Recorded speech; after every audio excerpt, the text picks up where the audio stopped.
जिसकी वजह से उसके आसपास भी बिजली निकलने लगती है। और अब बाबा और खूनी बाबा दोनों इविल घोस्ट राइडर से लड़ने के लिए तैयार हो चुके हैं। ये देखकर घोस्ट राइडर अपने दोनों हाथों से बाबा और खूनी बाबा पे हमला करने लगता है, लेकिन वो दोनों इस हमले को शील्ड बना के रोक रहे होते हैं।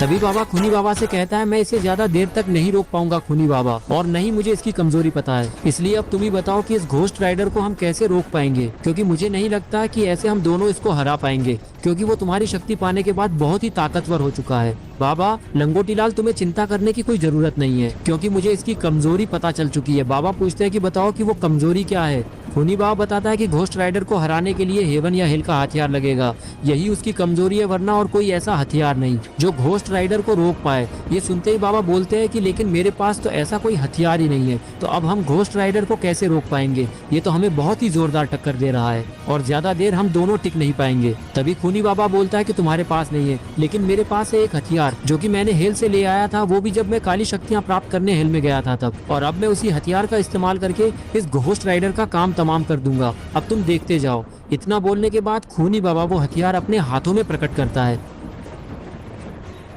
और उसके बाद वो कूदकर दूसरी तरफ आ जाता है। ये देखकर घोस्ट राइडर आग मारना बंद कर देता है और खूनी बाबा को देखने लगता है। फिर खूनी बाबा बोलता है कि अब बहुत हुआ घोस्ट राइडर, तुम अब मुझसे चाह कर भी बच नहीं सकते, तो अब तैयार हो जाओ अपनी आखिरी गिनती गिनने के लिए, क्योंकि अब तुम्हारी उल्टी गिनती शुरू हो चुकी है।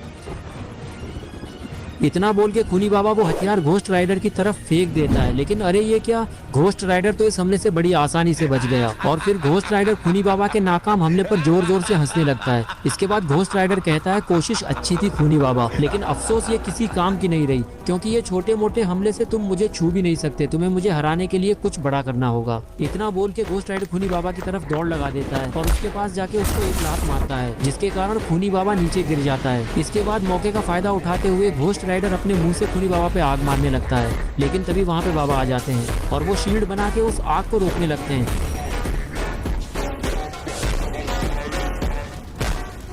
तभी खूनी बाबा उठ जाता है और वो बाबा से बोलता है कि बहुत बढ़िया बाबा लंगोटीलाल, अच्छा हुआ जो तुम एकदम सही टाइम पे आ गए, नहीं तो अभी इसके आग की वजह से मेरा बाबा बिरयानी बनने ही वाला था। ये सुन के बाबा बोलता है कि खूनी बाबा आप ज्यादा बकवास मत करो और इसको रोकने में मेरी मदद करो, वरना बिरयानी तो अभी हम दोनों की एक साथ बन जाएगी, वो भी बिना तेल और मसाले के। फिर खूनी बाबा भी उठ जाता है और वो भी एक पावरफुल शील्ड बनाने लगता है, ताकि दोनों मिलकर घोस्ट राइडर की इतनी खतरनाक आग को रोक सके। और लगता है अब इस शील्ड को घोस्ट राइडर कभी भी तोड़ नहीं पाएगा। लेकिन घोस्ट राइडर भी कम नहीं है, ये देखकर घोस्ट राइडर अपनी आग बढ़ाने लगता है।